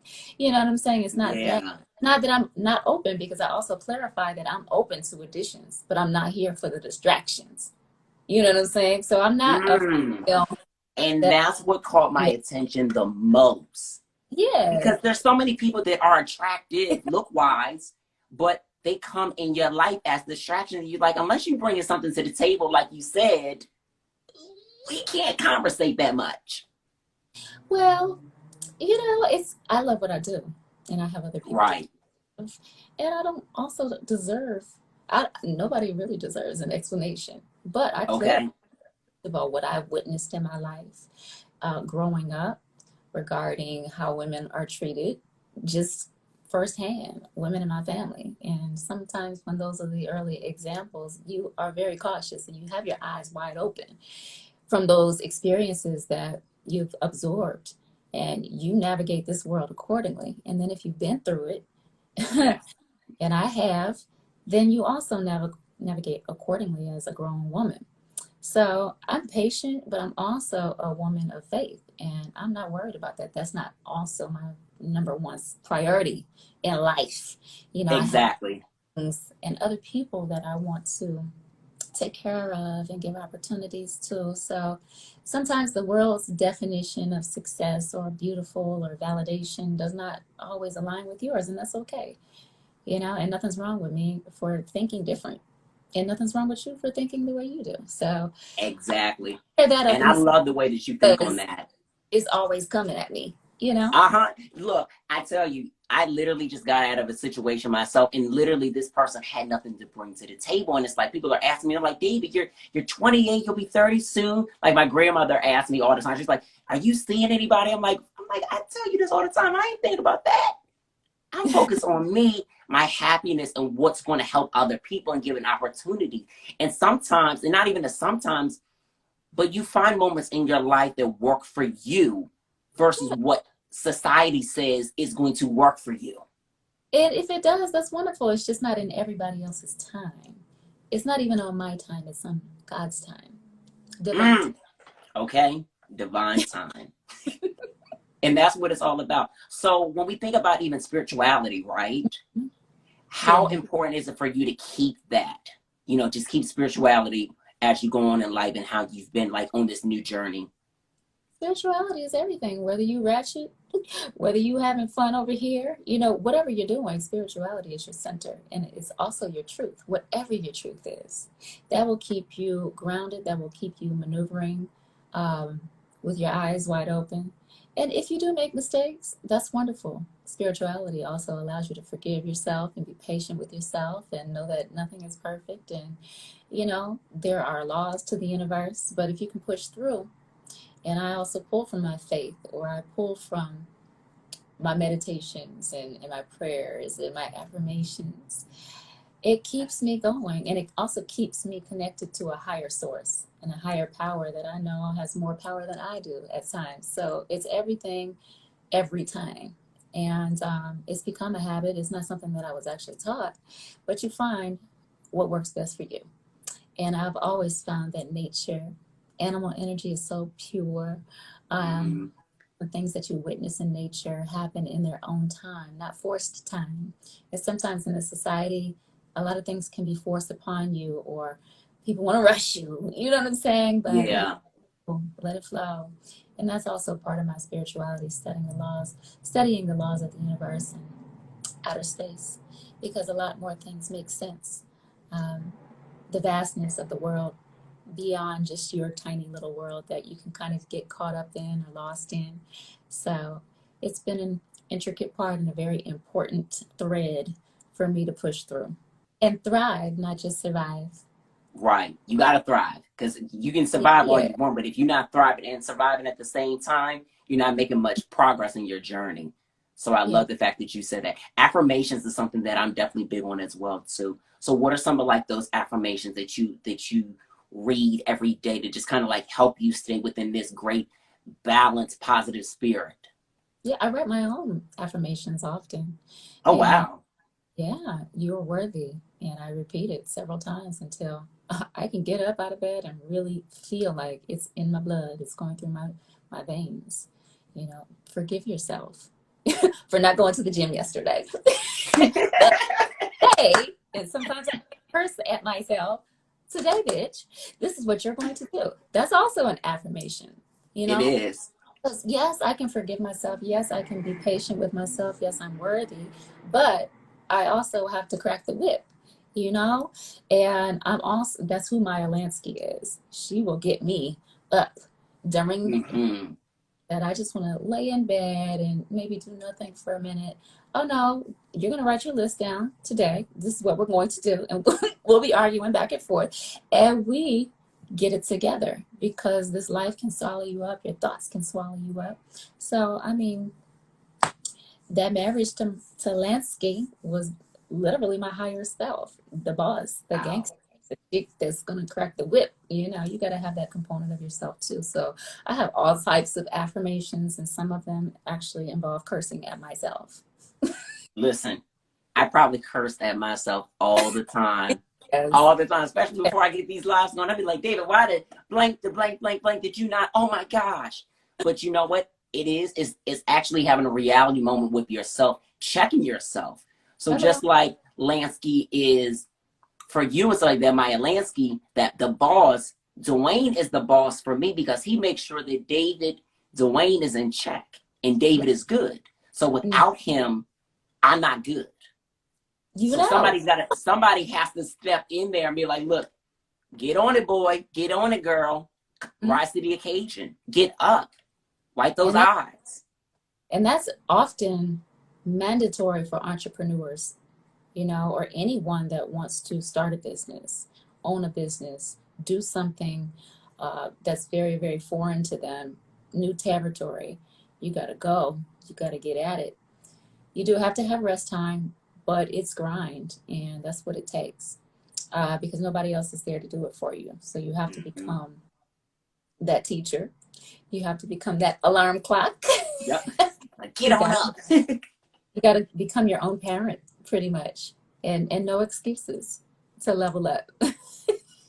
Zero excuses to leveling up. And I love the fact that you talked about that. So with this album, are we getting more of the rapping? What are we getting? Because I know this album is coming this fall. Without giving too much. It's going to be a lot of things because I'm multidimensional.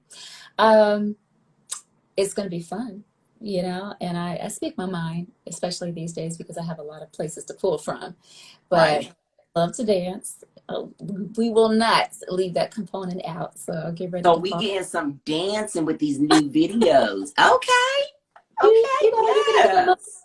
The entertainer Maya, all of that, the spirit and the heart, but you're going to get some fun as well. Mm-hmm. I'm excited. You've always been about entertaining and delivering your all. As an entertainer and an artist, how important is it to constantly train your body? I know you mentioned fitness and stuff like that, but just to constantly make sure even your vocal cords are good, to make sure that your acting skills are up to par. How important is that for anybody that, feels like, okay, I can just get by and tour or get into the studio and just never have that brush up training? I mean, everything is conditioning. What you say to yourself, what you watch. And I'm constantly living in the studio creating and there by myself often, days at a time. And lots of shows, I have slowed down just to be safe. I've only done one event during this whole pandemic. And I was very surprised when I walked into the venue because nobody was wearing a mask. So, what city were you in? There's a lot. It's hard to compartmentalize all of these things, but everything I do every day is practice. Every show is practice. Every Right. is practice. Every thought, every journal or entry is even investment into a song idea. It's also free therapy. And I think this lifestyle that I've taken on has also been a great investment that I didn't know would turn so blissful and has, I think, created a lot of clarity in my creativity. There's no blockages. I can flow in the studio. I don't overthink. I'm there literally by myself, like I said, days at a time sometimes. And all of these things are coming out. And I would often get writer's block because maybe I was trying to tap into a format or getting something on radio, but it's not that anymore. I'm literally making stuff for myself. When did that pressure stop for you to not fit into a format? Because I know that as a woman, and especially in R&B, people try to drive, let's go this way, let's go this way, let's go this way. And even shout out to our boy Yanni, who you've worked with and done some amazing records with. He's pushed greatness out of you to be comfortable in the studio. Yanni is actually one of the first people that I worked with in my independent journey way back in 2008. So he's on a lot of the independent projects, mixtapes. Yeah, he is. Albums. Yeah, shout out to Yanni. And the gym is actually even more important for your sanity. It produces endorphins, and that's the happy drug that your body naturally produces. It makes you it increases your mood and makes it better, and you're just more vibrant. And then you also feel like you've accomplished something that day. The physical, the mental, the spiritual are all connected. What you put into your body, foods of life, definitely play a part in your mental health. And we don't think so, but your gut health is directly related to your brain health. There are two brains, your intestines and your actual cerebral. So all of that has improved for me over these last 7 years. By the way, I celebrated my 7th vegan anniversary on July 1st, and it's been a beautiful ride.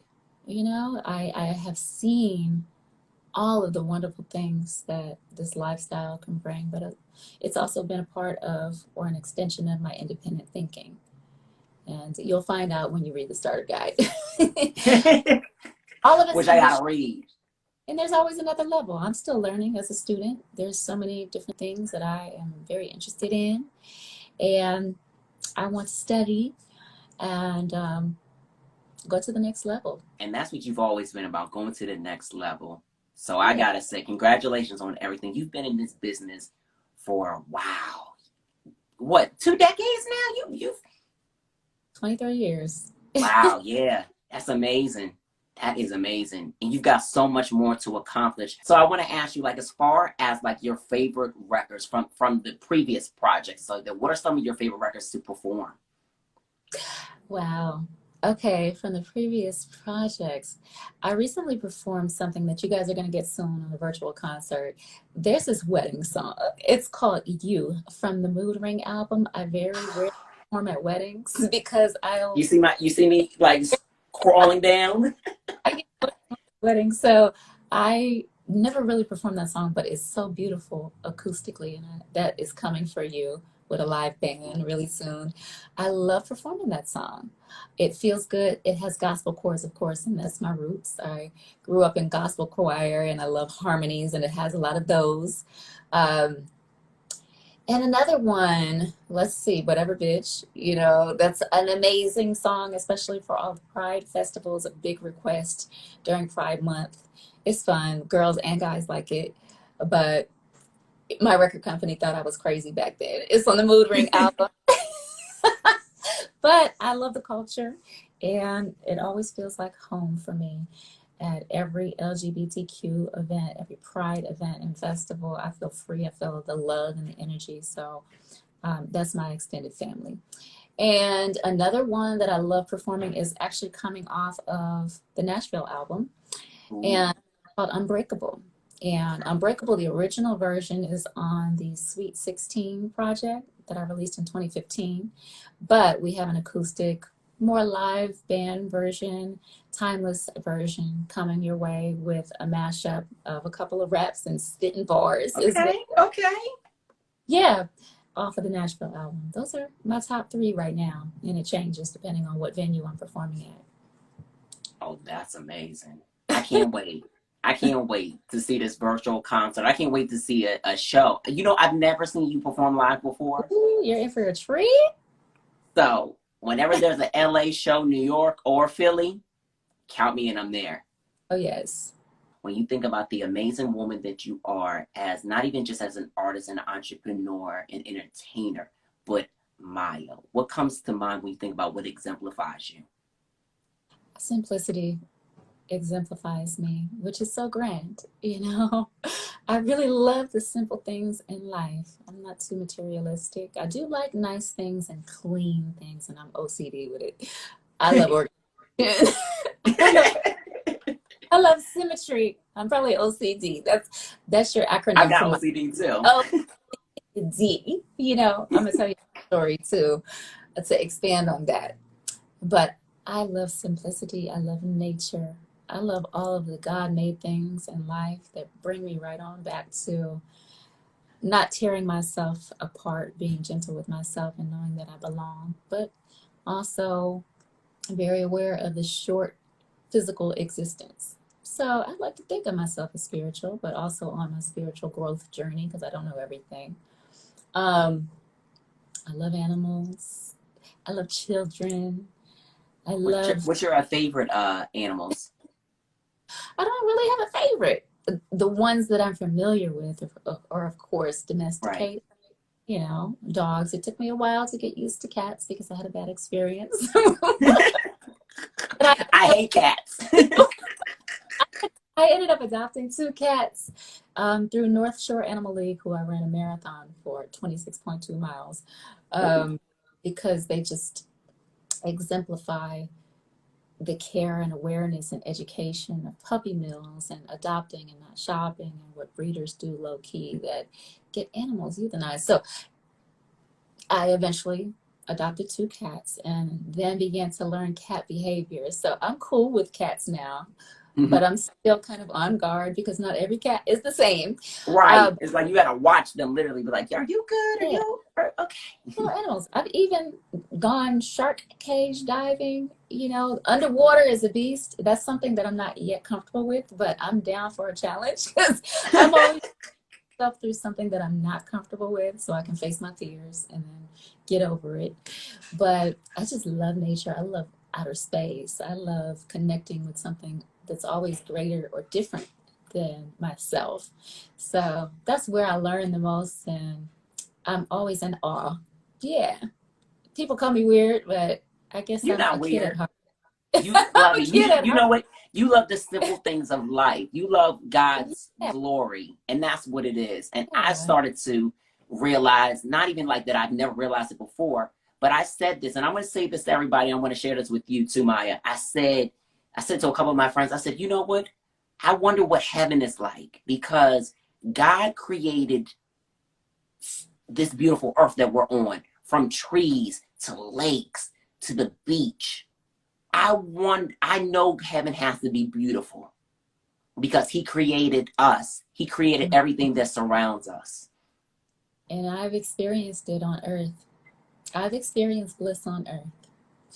And it's in beautiful equatorial climates and habitats, rainforests, volcanoes, mountains, and jungles. I've seen it. I've been amongst clouds. I've skydived or dove. Just been in the clouds, touched the clouds, all the things that we associate with heaven and Care Bears. But it's a beautiful earth. We got to learn to take care of it, of course. Right. I put a lot of that stuff in my vegan starter guide as well. But there is heaven on earth. There's also heaven in a state of mind. It can be so many different things, but I've experienced the beautiful parts of this earth, this little planet, this little ball that we live on and rotate around the sun 365 on. And it's a beautiful place to see, but we also have to once again take care of it. Yeah. We do. And this has been such a beautiful conversation. Even us in this last moment, just reflecting on how life is beautiful and everything. I gotta say thank you so much, Maya, for catching up with me. Everybody was digging our conversation. They were, like I said, they said you were glowing. This was absolutely phenomenal. I couldn't wait to chat with you. This was all I wanted to do today. I didn't even want to do no damn work. Well, this just felt like, hey, how are you doing today? A little convo from right, because we friends. We've been doing this. Yeah, right. But finally face to face. I know. And thank you so much again. For everybody that's not following you on social media and everything, tell them where they can follow you, where they can check out Worth It. Okay. Well, the new single is out right now, Worth It. The video is out as well, promo and lyric. And we got some more visuals coming your way too.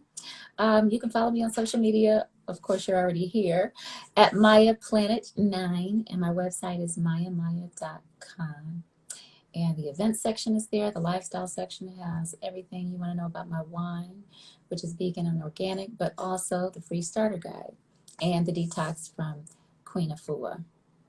And if you have more time, I did promise to tell you my OCD story, but yeah, they somebody just reminded us too. I get off track. ADD too. So I would go into the studio during my Mood Ring album, and the mixing engineer, Dave Pensato, he noticed that I had this OCD issue, and I started like organizing all the Sharpies, the markers, the pens, the pencils. And so every time I would get to the studio at the top of the session, all these markers would intentionally be left out, and I didn't even notice. And then everybody room started laughing because the first thing I did before I even set up my equipment was put the markers, the pens, the pencils, all of that in order in the cups before I started anything, and they just busted out laughing at me, and I didn't know what was up. And then they told me about myself and how I had major OCD. And so that's the day that I found out in 2000, either 2 or 3, that, yeah, I like organization and feng shui. All right, you guys, so that was our episode for tonight. Shout outs to Maya, Leela James, and Black Bach and their amazing team for allowing them to come on the platform this evening. And shout outs to you guys for tuning in, as you always do, every Tuesday night, 10 p.m. Eastern Standard Time, 7 Pacific Time. You guys don't want to miss it, because next week we have 112, Brady Evans, and Bjornick. Yes. It's going to be another star-studded show, so make sure you guys follow us on all social media at On Air with David. Follow me at David Duane on Instagram. Twitter is DDuane, and Facebook is David Duane Official. You guys have a blessed one. Stay safe out there. Wear your mask, wash your hands, wear condoms, be protected, wash your bodies. Okay? And we'll catch you next week. Peace.